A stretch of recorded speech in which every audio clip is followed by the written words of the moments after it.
नमस्कार दोस्तों, स्वागत है आपका पीएस का रिव्यू में। आज की कहानी एक ऐसे घर की है जहां एक लाल कमरा था जिसे हमेशा बंद रखा जाता था और कहा जाता था कि जो भी उस कमरे के अंदर गया वो कभी पहले जैसा वापस नहीं आया।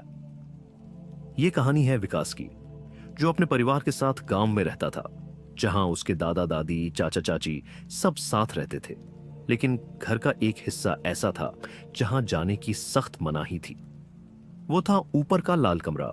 बचपन से ही विकास ने उस कमरे के बारे में अजीब बातें सुनी थीं कि वहां रात को किसी के चलने की आवाज आती है, कभी धीमी फुसफुसाहट और कभी किसी के रोने की।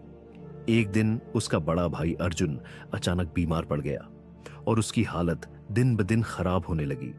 डॉक्टर भी कुछ समझ नहीं पाए। वो रात को उठकर चिल्लाने लगता और बार बार कहता, मुझे वहां मत ले जाओ। लेकिन वो कहां है ये कोई नहीं समझ पाया। एक रात विकास ने सच जानने का फैसला किया और रात के करीब 2 बजे धीरे धीरे सीढ़ियां चढ़कर ऊपर गया। जैसे ही वो लाल कमरे के पास पहुंचा, उसे अंदर से धीमी आवाजें सुनाई देने लगी। दरवाजा थोड़ा खुला था और जैसे ही उसने अंदर झांका, उसका दिल जोर जोर से धड़कने लगा। कमरा पूरी तरह लाल कपड़ों से ढका हुआ था। चारों तरफ दिए जल रहे थे और हवा में अजीब सी गंध थी, जैसे कुछ जल रहा हो। बीच में जमीन पर एक घेरा बना हुआ था और उस घेरे के अंदर कुछ चीजें रखी थीं, जैसे पुरानी तस्वीरें, काले धागे और एक छोटा सा पुतला। और उस पुतले के पास एक फोटो रखी थी जो अर्जुन की थी। विकास के हाथ कांपने लगे। तभी उसे पीछे से किसी के चलने की आवाज आई और उसने मुड़कर देखा तो उसकी चाची खड़ी थीं। लेकिन आज वो अलग लग रही थीं। उनका चेहरा गुस्से से भरा था और आंखें अजीब तरीके से चमक रही थीं।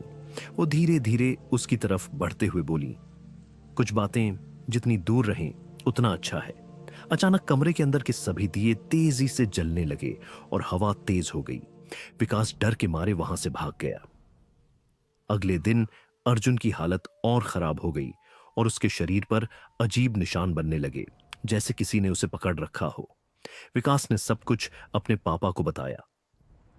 पहले तो उन्होंने विश्वास नहीं किया, लेकिन जब उन्होंने खुद उस कमरे को देखा तो सब कुछ वैसा ही था। तब उन्होंने गांव के एक बुजुर्ग को बुलाया, जिन्होंने कमरे को देखते ही कहा, यह जगह ठीक नहीं है, यहां कुछ गलत हो रहा है। उसी रात पूरे घर में अजीब आवाजें आने लगीं। दरवाजे अपने आप खुलने बंद होने लगे और अर्जुन जोर जोर से चिल्लाने लगा। आखिरकार उस कमरे को हमेशा के लिए बंद कर दिया गया। कुछ दिनों बाद अर्जुन ठीक तो हो गया, लेकिन चाची अचानक एक दिन गायब हो गईं और जाते जाते लाल कमरे की दीवार पर एक लाइन लिख कर गईं, दरवाजा बंद है लेकिन रास्ता अभी भी खुला है। और आज भी उस घर के ऊपर वाले हिस्से में कभी कभी रात को हल्की हल्की फुसफुसाहट सुनाई देती है और जो भी उस कमरे के पास जाता है उसे ऐसा लगता है जैसे कोई उसे अंदर बुला रहा हो।